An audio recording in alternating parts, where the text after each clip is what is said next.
Ya usted sabe que estamos al aire. Eso, ¿cómo le va? Bastante bien, muy buenas tardes a ustedes. Y gracias por la invitación. Estoy aquí, disculpen la demora, eso No sí. pasa Casi nada. me trepo el paso a desnivel para venir más rápido. Pero creo que fue mejor idea venirnos Sí, así los creo nomás. capaces. Sí. Los creo capaces. Sí, iba a venir así, pero Siempre. después voy a llegar sudado y voy a llegar igual que el carro, así que mejor acá. Así que aquí estoy. Ministro, qué buena oportunidad, qué oportuna, perdóneme la redundancia, luego de que habló el presidente hoy día, luego que hemos conversado con usted, de poder conversar respecto a lo que dijo el señor presidente hoy de mañana. Voy a comenzar por lo político. El presidente anunció que probablemente, fecha más o menos tentativa, tendríamos una consulta popular, usted ya lo ha comentado algunas veces, el 14 de diciembre. ¿Qué podemos decir al respecto? Bueno, yo creo que el presidente hoy día habló bastante claro. Algunos mensajes, algunas primicias y algunas cosas que la ciudadanía quizás necesitaba un poco aclarar luego del fin de semana y de la semana que tuvimos, donde se ha buscado modernizar la estructura del Estado, buscar la máxima eficiencia. Eso es un clamor popular y ciertamente son medidas duras, pero se les da la cara y sobre todo tienen como propósito siempre optimizar los recursos del Estado, abrir oportunidades y hacer que el Estado funcione de mejor manera. Una de esas maneras es aprovechar el tiempo y aprovechar los recursos, y ahí está la consulta que debemos venir por referéndum, por las preguntas que están a nivel de la aprobación, del trámite de aprobación de reforma constitucional, reforma parcial, que ya aprobó la Comisión Ocasional de Reformas Constitucionales de la Asamblea. Ahora corresponde el trámite, ya entiendo que está ya mismo salió creo de donde tenía que salir, siguiendo los trámites, y eso deberá ir a que votemos y refrendemos. Pero siempre hemos dicho que hay que aprovechar estas consultas, estos momentos en los que se consulta al país, para preguntarle otros temas. Ya pasó el segundo tema que estaba ahí en materia de seguridad, lo de la castración química. Ha dado mucho que debatir, mucho que discutir. Habrán voces a favor, voces en contra. Yo creo que mayoritariamente hay voces a favor que se sensibilizan por la naturaleza del problema. Así es.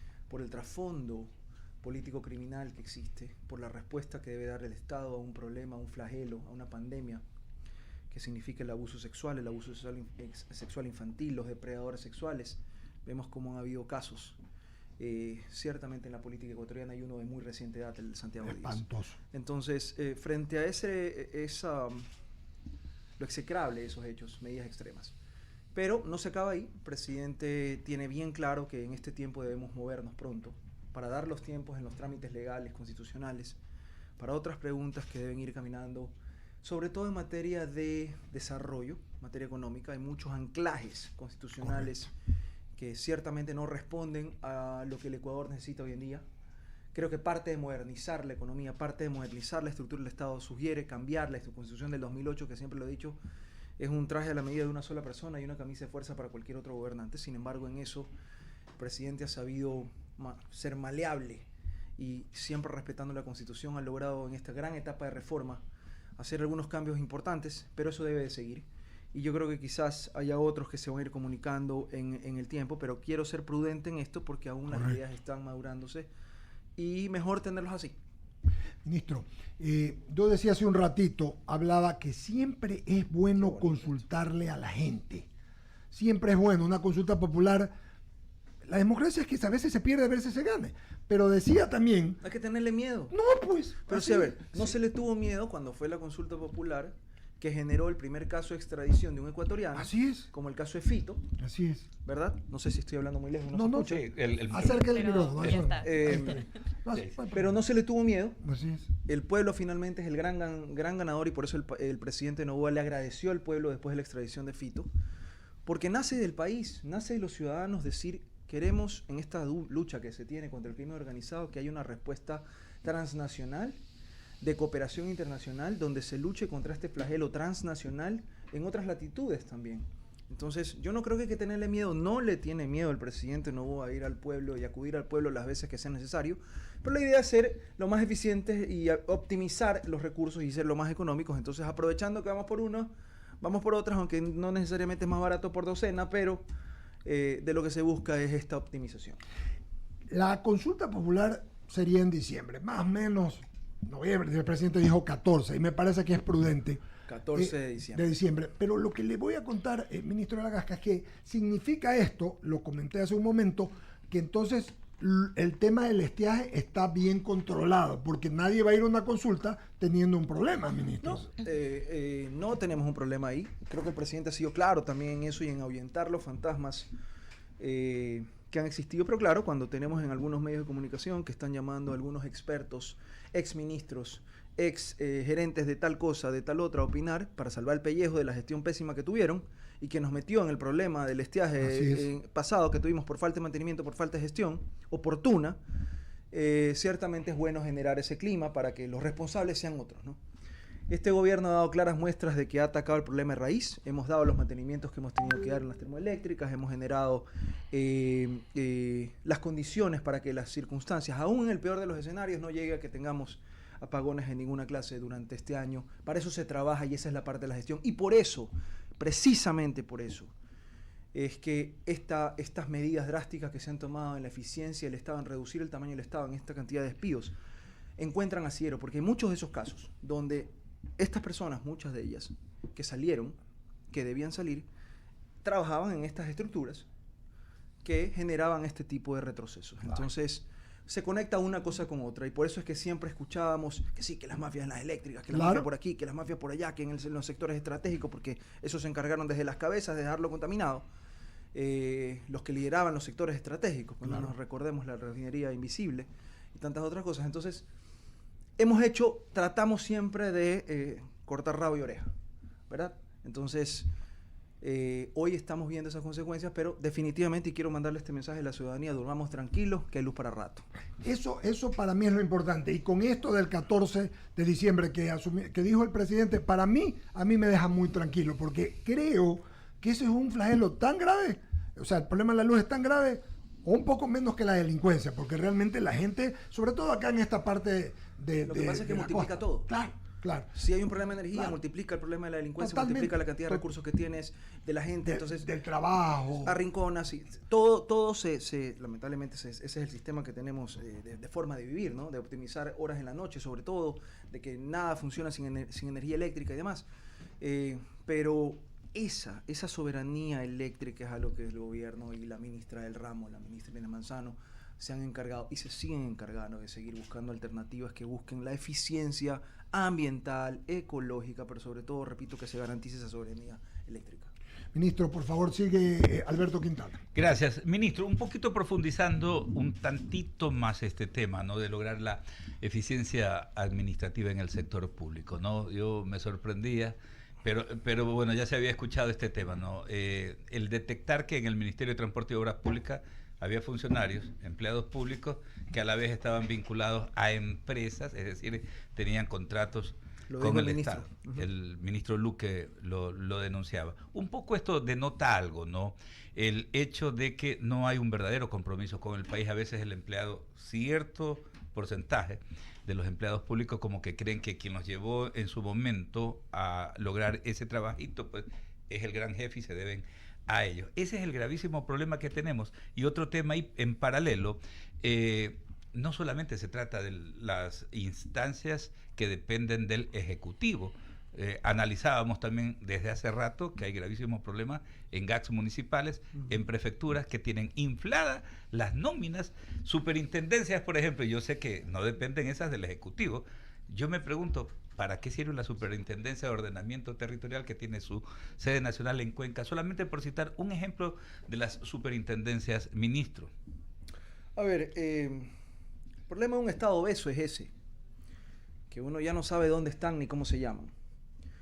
Lo importante es que se vaya depurando, se vaya ajustando la maquinaria y se tome esto en serio. Claro, en un periodo de 1 año, 8 meses es complicado porque te quedas sin Estado. Así es. Ni hablar del capital político, pero dejando el capital político de lado, la gestión es complicada, pero ya cuando te planificas para 4 años, y por eso estos primeros movimientos dentro del primer trimestre de gobierno, en este primer periodo completo, el primer periodo regular del presidente Daniel Noboa, estas medidas que los piden todos, ¿no? Así es. Siempre se pide que busquemos los mejores perfiles. Aquí no es que el padrino, que el cuñado, que el agnado, el cognado, la cuota, las bases y demás.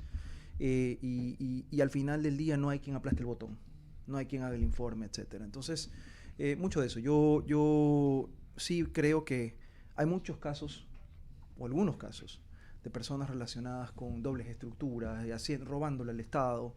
No creo que son necesariamente todos. Eso hay que entenderlo, porque no es que esto obedece a que le estamos diciendo que todos los que salieron son ladrones, ni mucho menos.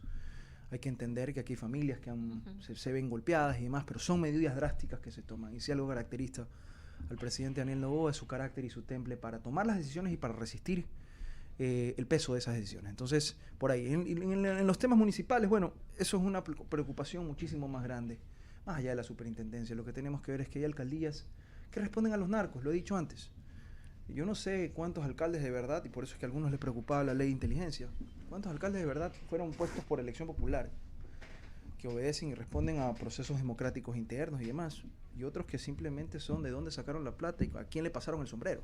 ¿Cuántos candidatos y alcaldes nos pusieron los narcos? Eso hay que preguntarnos, porque hay algunos que ciertamente dejan que los espacios donde debe estar el urbanismo, la civilidad de los municipios, no esté.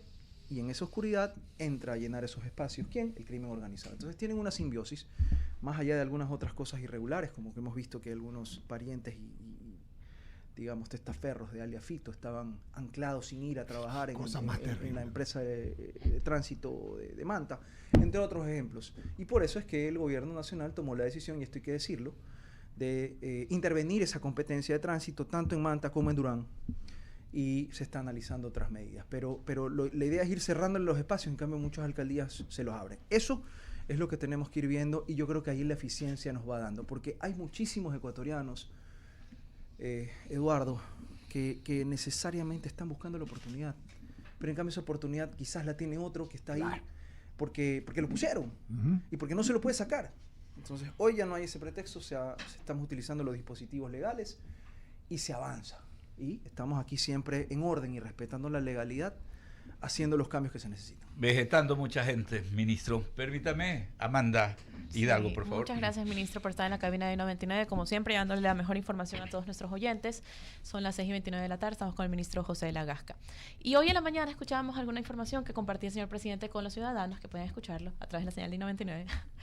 Entre esas, bueno, un poco estamos observando una agenda que es mucho más profunda de lo que se debate hoy en día, entre los logros que manda la Asamblea a través del Ejecutivo en cuanto a leyes económicas urgentes, ¿no? Que son logros porque les vamos de esta manera, porque los van sacando un poco a una velocidad bastante, Y usted que está en la digamos, Asamblea sabe que eso no es nada fácil. Sí, por eso lo digo, una velocidad bastante apreciable. Entonces, bueno, hoy el presidente... Dos en el mismo momento es complicado, ¿no? Correcto. Hoy el presidente comentaba el anuncio, ¿no?, de una nueva ley económica urgente que contempla un poco la estructura de las fundaciones, el funcionamiento de las mismas, y la ciudadanía se pregunta qué más va a contemplar, en qué sentido está enfocada, porque si bien es conocida la historicidad de las fundaciones y para el sentido en el que han sido utilizadas, también hay aquellas que se dedican honestamente a sus labores y para la que el objetivo siempre ha sido el mismo. Ministro, por favor. Esto no se trata primero de satanizar a las fundaciones. Para nada, tranquilidad. Correcto. No se trata de satanizar las fundaciones. Aquí la idea del presidente, y hoy se va a presentar este proyecto, no sé si ya lo habrán presentado, pero estaban caminando en eso. Es un proyecto que lo que busca es regular el flujo irregular de dinero que camina a través de las fundaciones. Es que usted no sabe la cantidad de fundaciones que existen de todo tipo, que se aprueban por todos lados. Entonces, el narco, la minería ilegal, las economías irregulares, cuando tienen entes de regulación, caminan a tientas, difícilmente, buscan mecanismos, pero hay control. Donde no hay control, caminan a sus anchas. Entonces, en las fundaciones, lastimosamente, no hay el control que debe existir. Y ahí usted tiene algunas fundaciones, entre comillas, fundaciones, vamos a decir entre comillas fundaciones, o fundaciones truchas, que lo que sirven es para traer divisas, para financiar Frente Antiminero, para financiar los grupos de las economías irregulares, etcétera, etcétera, donde usted tiene que todo lo que nosotros luchamos por combatir a nivel de la UAFE y demás, entran a sus anchas, haciéndonos lero por otro lado. Entonces, no puede haber un lado ciego. Me acuerdo que alguien decía, por ahí te roban por el ojo tuerto, ñaño. Te roban por el ojo tuerto, ñaño, no nos van a robar por el ojo tuerto. Entonces, ahí viene la necesidad de regular, repito, estos flujos irregulares. Correcto. Y parte de esos flujos, o donde se pueden canalizar estos flujos irregulares, es a través de la poca regulación o nula regulación que existe sobre las fundaciones. De eso se trata, pero de ahí las otras fundaciones que están viendo los animalitos, que están a fundaciones de carácter, no sé, que tienen que ver con cultura, con arte, humanitario, enhorabuena. Por supuesto. Enhorabuena. Y le aseguro que esas fundaciones van a ser las primeras en salir a decir dónde están, a mí que me revisen. Claro. Pero habrán otras que ya hemos visto que están ahí, digamos, entre gallos y medias noches. Entonces, de eso se trata, repito, no satanizar las fundaciones, que se queden tranquilas, las otras, las de papel, las truchas, así que tiemblen, ¿no? Correcto. Si esto en el contexto en el que están, los veo luchando y construyendo una agenda mucho más profunda contra los delitos de cuello blanco, contra las economías alternativas que se van formando Correcto. de manera ilegal. Hay otros frentes, hay mucha compra y venta de inmuebles en efectivo, donde quizás esté lavando dinero también. ¿Esto significaría que en el futuro van a presentar muchos más proyectos económicos urgentes en este año, o van a preferir la opción del referéndum? A ver, siempre en el marco de la ley, yo creo que se hará uso de la mejor manera de los recursos. Yo creo que ya con un cuarto proyecto económico urgente se ha hecho, digamos, un uso razonable de este recurso, pero también ya tenemos que ver la proximidad de la consulta popular. Entonces, creo yo que podemos ir conjugando las dos cosas y aprovechando la legitimidad tanto democrática directa o indirecta que se tiene para acudir al pueblo a preguntar, o para que sea la asamblea la que realice los cambios. Lo importante es que lo hacemos en el marco de la ley. Y lo han anunciado para el mes de diciembre. Jorge Escobar, por favor, otra cuestión. Gracias, ministro. Bienvenido, un noches. gusto saludarlo. Ahora, un poco para el detalle, si es que podemos hablar del detalle, porque todavía no se presenta de manera oficial este proyecto de ley, es solamente para observar o monitorear el flujo y el destino de los dineros que son administrados por estas fundaciones, que en algunos casos tienen financiamiento externo además. Ajá.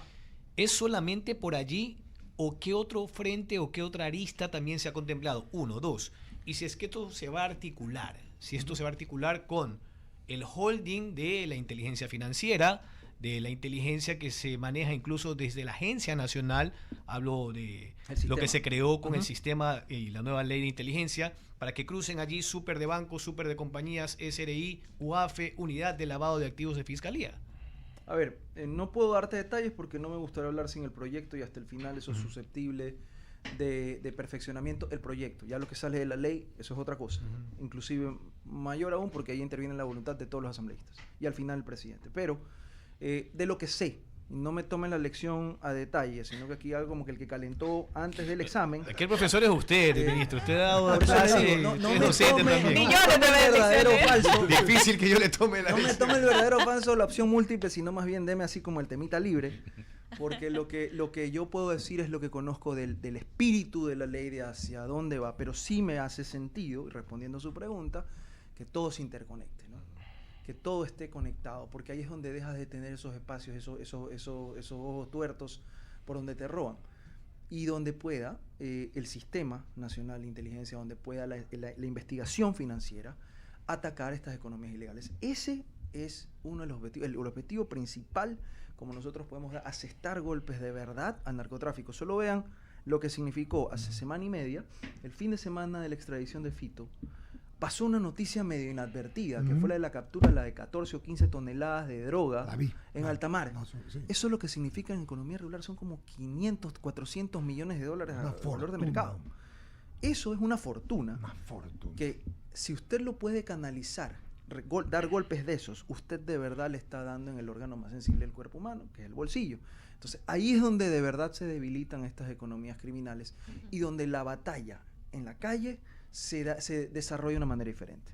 Si hoy es el MIES, el organismo por el cual se canaliza la creación y aprobación de fundaciones, ¿va a plantearse en este cuerpo legal quizás una superestructura o quizás una nueva institución? Pero es que dependen, no solamente del MIES, dependen de otros ministerios, depende de la materia. Por ejemplo, en el Ministerio de Gobierno nosotros manejamos cultos, la Secretaría de Cultos. Y ahí tenemos un montón de fundaciones, no voy a dar los nombres porque no quiero estigmatizar a nadie, pero usted tiene un montón de entidades con RUC que sirven con personalidad jurídica, que sirven para manejar y abrir cuentas corrientes. Entonces usted está abriendo una fundación, que tiene dentro supuestamente una iglesia de tal o cual religión, y de verdad esa plata está llegando, sabrá Dios a dónde. Entonces no depende solo del MIES, por eso es que se trata, repito, de poder ir viendo cuáles son las de verdad, cuáles son las de papel, ver la información, canalizarlas y estructurar esta entidad que se ha manejado como una laguna de impunidad, creo yo, para el blanqueo de capitales y el financiamiento de las economías irregulares. José de la Gasca, ministro de Gobierno, está aquí en el Diálogo de la Tarde. Continúa, Sebastián. Gracias, Jorge. Estimado ministro, buenas tardes. Hace unos minutos estuvimos hablando aquí sobre la aprobación de este informe del proyecto de ley para el fortalecimiento de la ciberseguridad. Quisiera preguntarle desde el Estado qué mecanismos se van a crear para que nuestro derecho constitucional de protección de datos prevalezca ante el ataque de un tercero. A ver, ya tenemos un régimen de protección de datos, hay hasta una superintendencia, un superintendente elegido. Creo que eso en el mundo es algo que se está manejando con muchísimo rigor y el Ecuador ya tiene un marco jurídico bastante decente. No sé qué tanto en la práctica estemos defendiendo jurisdiccionalmente o administrativamente los datos que exista, pero ya existe el régimen. Y bueno, en ciberseguridad yo creo que hay que entender. Hace un par de semanas tuve la oportunidad de estar en Italia y entrevistarme con el fiscal antimafia, se llama, Giovanni Melillo se llama. Y él es fiscal antimafias, antiterrorismo y contra la criminalidad de la ciberseguridad. Y cuando uno entiende qué significa ciberseguridad a ese nivel, no es la estafa electrónica, pues. Claro. No es la estafa electrónica. ¿Qué tiene que ver? Tiene que ver con cómo se utiliza la tecnología, con cómo se utilizan los circuitos interconectados, los sistemas para atacar contra sectores estratégicos, para atacar los sistemas de inteligencia, para atacar a través de la utilización de datos, información sensible de la ciudadanía, golpear instituciones sensibles de la ciudadanía. Entonces, esa macrocriminalidad en otras latitudes se ve muy de cerca y yo creo que el Ecuador debe de apuntar hacia allá, porque donde tú tienes poca regulación o donde existen sectores que no están regulados, se convierten en objetivos del crimen organizado o para ataque o para blanqueo. Entonces creo que por ahí viene, y siempre obviamente no puedes tú restringir el desarrollo de los derechos y por eso hay unos controles sobre esos de constitucionalidad inclusive, pero esa parte no creo que se toca, así que por ahí vamos. Sí, es muy importante porque donde existe una institucionalidad bien fortalecida con los funcionarios que trabajan a beneficio de los ciudadanos, esto no va a ocurrir en un futuro. Ahora quisiera preguntarle sobre el referéndum que se viene en diciembre, ya se dio la fecha tentativa sobre aquello y hay unas 2 preguntas que ya están preparadas, ahora faltan, me parece que van a ser 8 en total. ¿Nos pudiera lanzar alguna primicia sobre qué temas? Dijo que no quería adelantar el ministro, pero está bien la pregunta, el intento es bueno. La primicia, el intento es bueno. No, a ver, pero te pongo ideas. Yo a veces sueño despierto con estos temas que creo que hay que hacer estas reformas. Una de ellas a mí me parece, y esto es bastante sensible y por lo que veo tiene formación jurídica, pero ustedes saben cuánto se limita el Estado, cuánto se limita la acción del Estado en la política criminal, en la lucha contra el crimen organizado, por el concepto que está arraigado en la Constitución, siguiendo una teoría relativa de la pena, de la rehabilitación. ¿Por qué tenemos que estar atados solo a ese concepto? ¿Por qué no puede haber un concepto funcional de la pena? ¿Por qué no podemos entender la pena como algo más que un vehículo para tratar de rehabilitar cuando las cifras nos dicen nadie se rehabilita dentro de 10 años, después de 10 años ya es imposible la rehabilitación, cuando vemos las realidades carcelarias? ¿Por qué no aterrizar ese concepto a la realidad que estamos viviendo, al clima que estamos viviendo de lucha contra el crimen organizado? ¿Por qué no buscar, no digo teorías absolutas necesariamente, donde sea el castigo por el castigo, pero sí que sirvan para la lucha contra el crimen organizado, que puedan existir otro tipo de abordajes, partiendo de ahí, que se canalice el sistema penal y procesal penal, cambiando esa concepción que tenemos, que yo sé que es natural, que yo sé que tiene mucho desarrollo, pero que no necesariamente va respondiendo a la crisis de que los tiempos van ofreciendo y que muchas veces resultan cortapisas para poder luchar denodadamente con, por ejemplo, alguien dirá, no, pero ¿cómo vas a castrar químicamente a una persona si el objetivo de la pena es la rehabilitación? Entonces, porque el objetivo de la pena o el fin de la pena es la rehabilitación, entonces no podemos ir y luchar contra los depredadores sexuales. Correcto. reincidentes y demás, o no pues reincidentes. no es Entonces, es una barbaridad. creo que podemos abrir puertas a la discusión, por ejemplo, de ese tipo que tocan temas de seguridad, pero pueden haber otros, inclusive en materia institucional. Le voy a contar que hicimos una investigación, aquí el grupo de investigación de la radio, las chicas salieron y el 70% de la gente está de acuerdo con ese tema. No, pues si la gente lo que quiere es castración, Sí, física. tijera. Sí, pues. sí, sí, claro. O Como otros dijeron que querían cadena perpetua. O sea, los que Pero ahí, estaban por en ejemplo, si posición. usted dice cadena perpetua, y más allá de que le saquen, Claro, pero va a pagar. que le saquen Norma las convenciones internacional, de, ajá. Claro, van a de sacar derechos un humanos y todo, que está bien. marco Y legal no estoy internacional. denostando eso. Pero lo primero que sabes, no, pues si la Constitución dice que tiene que rehabilitarse, Rehabilitar. entonces ¿cómo va a ser de por vida? Entonces, ahí entramos a ver, y solo estoy poniendo ejemplos, donde creo yo que hay una gran limitante que tiene que reenfocarse o que debería al menos debatirse, si es que ese concepto que está ahí anclado como dogma en la Constitución merece ser revisado para poder atender y aterrizar a la forma normativa en que luchamos contra el crimen. Sí, soy en la misma onda, en la misma línea. Idea mía. Las cárceles están totalmente sobrepasadas. Pero no solo aquí en el Ecuador. Vimos la que está en Brooklyn, donde está Fito, tiene una sobrepoblación. Entonces, lo que quiero decir, como idea mía, cárceles privadas, no estoy hablando en este momento con el ministro privatización. José Laga, sino con el doctor José Laga, abogado. ¿Qué piensa? A ver, por ejemplo, esas cárceles hay cárceles en medio de la ciudad de Manhattan, por ejemplo. Aquí imagínense una cárcel de 10 pisos, en plena avenida 9 de octubre. Lo linchan, pues. Correcto. Crear una cárcel socialmente está mal visto, Ok. aunque sea y signifique seguridad, reforzar ideas de seguridad. Parte del problema no es solo el hacinamiento, sino también la reclasificación y la clasificación Es verdad. de sujetos peligrosos y por niveles. En las cárceles sin control que existían antes de este gobierno, se estaba de todo de ahí, y eran centros de Verdad. operaciones, de comando de operaciones. Hoy ya no pasa eso, pero no podemos dejar de entender que hay realidades que desbordan. Por eso, pues, inclusive las medidas que se han tomado, donde hemos deportado o repatriado a Colombia presos que Estamos estaban allá. completamente de Entonces, acuerdo. sí, Años lo hemos dicho. ministro. la Bien hecho. gente creo que lo está tomando bastante bien. Sí. Al principio creo que a Colombia no le gustó mucho, pero han debido entender que no podían Son oponerse sus a ciudadanos. abrirle la puerta a sus propios Por ciudadanos. supuesto.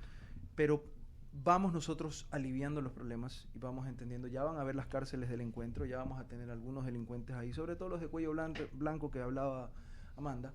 Creo que deberían ir para allá, ¿no? Hay algunos nuevos huéspedes que van a ver, y seguramente muchos más que están por salir.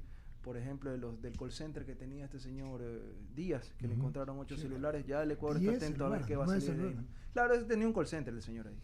Increíble. Ministro, y en el mismo tema, hablando de la reforma política, lo conversamos la anterior vez, se va a pensar en quitarle la facultad de nominación al CPCCS y pasarlo a la Asamblea de nuevo, o no hay nada ¿A claro. usted no le gustó cuando estuvo ahí? Le voy a La ser designación. honesto. Un hombre de Le derecho. voy a ser honesto. Mucho depende de las personas, Así es. porque tienen mucho que perder. Como casi todo A en la ver, vida. yo creo en concepto, no sé si vamos a llegar allá. Ok. Creo que la pregunta es legítima Sí, y creo que el tiempo podría dar. ok. Vamos a ver, pero no quisiera adelantarme. Ok. Lo dejamos. Pero siempre creo que es más bien un tema de personas. Como Ok, usted dice. es que es así. Así Es que así. vamos a Es ver. así. Ahora por lo pronto tienen en sus manos la integración del Consejo del Consejo de la Judicatura. Sí. Creo que eso es importante. Hoy estuvo Ojalá el que lo presidente hagan- del CPCCS. Ojalá Sí. que lo hagan en corto plazo. Así Ya es. las ternas están enviadas y esperemos que le den al país un Consejo de la Judicatura que el país necesita digno. Creo que hay Totalmente. buenos nombres. Creo que vamos a ver un Consejo de la Judicatura con buenos participantes, al menos lo que he visto que están en las ternas. Y con eso avanzar en tantos temas de seguridad, en temas de institucionalidad de la justicia, e inclusive ver si es que es factible esto que se aprobó en la ley, no recuerdo si fue en la de solidaridad o en otra, lo del tema de la declaratoria de emergencia de la justicia. De la ¿no? justicia, claro. En una de las urgentes, ya no recuerdo cuál, de integridad Sí, la pública, sí, integridad. lo de la declaratoria de emergencia de la justicia, que no es una metida de mano. Repito, que no es una metida de mano, sino que significa que la justicia diga: necesitamos una depuración emergente, necesitamos una contratación de jueces emergentes, necesitamos solventar los espacios que han sido cooptados. Usted imagínese, el juez no es lobo del juez. Para que usted en este momento saque un juez, necesita que otro juez, Claro. uno superior, declare que el juez de abajo hizo mal. Ajá. ¿Cuándo pasa? En casos ya clamorosos, Muy clamoroso. muy escandalosos, que los hemos visto, estos jueces que convertían el agua en vino, estos milagros judiciales que hacían, ahí es cuando nosotros y la ciudadanía se entera. Pero en los demás casos, que hay muchos, donde ocurren irregularidades en derecho, no hay ese control a través de estas declaraciones jurisdiccionales previas. Entonces, eso debe depurarse, porque el funcionario judicial, y esto tiene lógica y está bien, goza de una independencia judicial, de Por una supuesto. protección interna y externa, para que pueda dictar justicia desde su fuero interno. Ujú. El problema es cuando se corrompe ese fuero interno por el dinero del narco, por la coima o lo que sea, y tiene una protección O son amenazados. que le sirve, pero para protegerse del control y no del descontrol que crea. Entonces, creo que estamos buscando soluciones. La Asamblea ha dado en el clavo en ese sentido. Vamos a ver qué pasa, pero para eso se necesita un Consejo de la Judicatura integrado. Totalmente. Vamos a ver qué está. Hoy estuvo Rosa Torres también acá, de la Comisión Legislativa de Justicia, y nos decía, y es totalmente razonable, que se está haciendo un código para los concursos, porque es que, claro, el mismo Consejo llama, lo que está diciendo usted, pues, ministro, está llamando al concurso, entonces pone sus reglas, esto tiene que ser codificado, y yo me alegro que esto esté en camino, porque nos lo dijo hoy día Rosa Torres, en buena Sí, hora. ahí viene el tema de las normas, pero yo creo que es una cosa de personas. Pero un asunto de totalmente. personas. Vea usted, y aquí no es por darle mérito a quien no lo merece, sino todo lo contrario.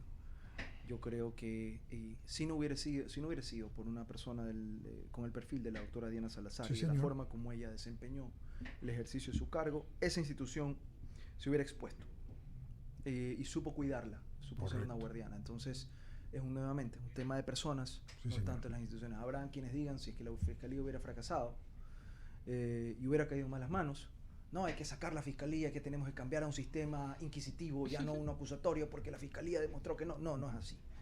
Entonces creo que aquí aplica que la calentura no está en las sábanas y que el problema está en las personas más que en las instituciones, pero hay que Completamente. construir institucionalidad. Sí, señor. Alberto. Sí, un detalle adicional, ministro, nos piden por favor, y nosotros, esto es un espacio súper interactivo, los chicos que le preguntemos, que profundice un poquito en este programa Jóvenes en Acción.